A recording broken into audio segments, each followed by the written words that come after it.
We've had enough of this nonsense.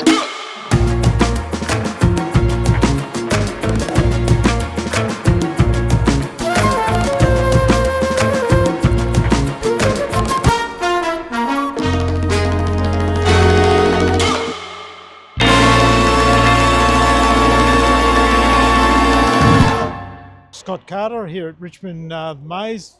A little bit cooler today. I'm here with my 1955 FJ Holden. It's all original, 6-volt, still runs a 6-volt system.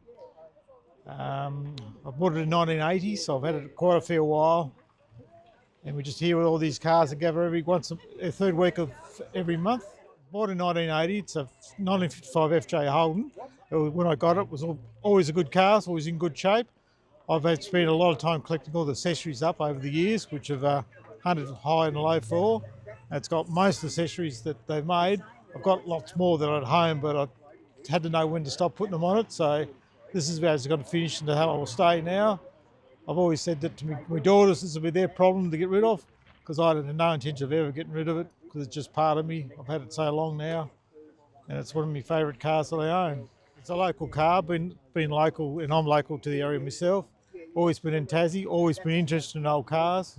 I've got a few, I've got a 15 Model T Ford as well, but it's been a cold day today. I thought it was easy to bring the sedan, get in out of the weather.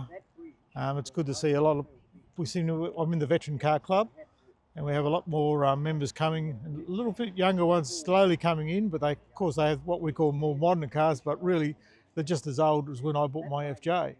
It's just you've got to move with the times. You've got more 80s, your Commodores, your Falcons are coming in now, which is what people are interested in. And you've got to allow that. And with our Veteran Car Club, we encourage the younger guys and we help them, because it's not easy with the older, because they're all used to, like we have carburetors, how to tune those, white metal bearings, to make your bearing, you've got to pour the bearings and all that sort of stuff. There's a dying art, but it's still there. There's a lot to learn from that. You know, it's really good education, whether you're not just buying a car and just hitting the switch and away you go. These cars, especially even the older ones, you've got to virtually every time do something with them. You're tuning them all the time, keep them going, and it's really rewarding to be able to do something like that.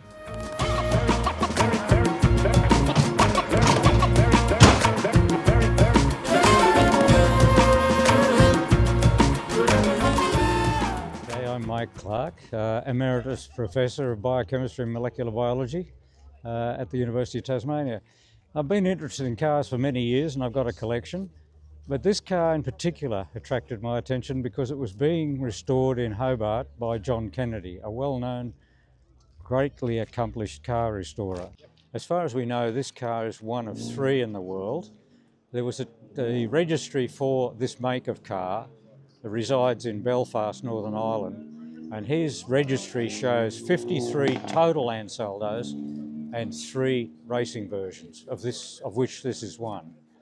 I managed to buy it in 2019 and have enjoyed every minute of ownership, even during the COVID period when I basically had to drive it around home. The car was attractive to me because it was the type of car almost identical to the car that Nuvolari started his racing in. Now I'm talking about Taccio Nuvolari, and his greatest period was between the wars, and even Ferdinand Porsche regarded him as the greatest racing driver of all times. He started in motorbikes, and he started in cars well into his 30s, but went on to establish a record that was basically unbeaten until the modern period. He was the master of four-wheel drifting.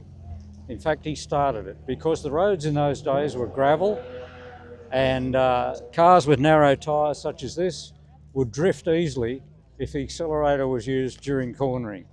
And he became so good at it, went on to become the world champion in many ways, in Bugattis initially with Varzi in his own Scuderia Nuvolari group, and then of course for Alfa Romeo, where he exceeded all expectations in racing P3s against the German White Arrows. And in fact his beating of the German cars in the Grand Prix, I think it was the German Grand Prix in 1935, that against all odds he beat those very powerful big German cars.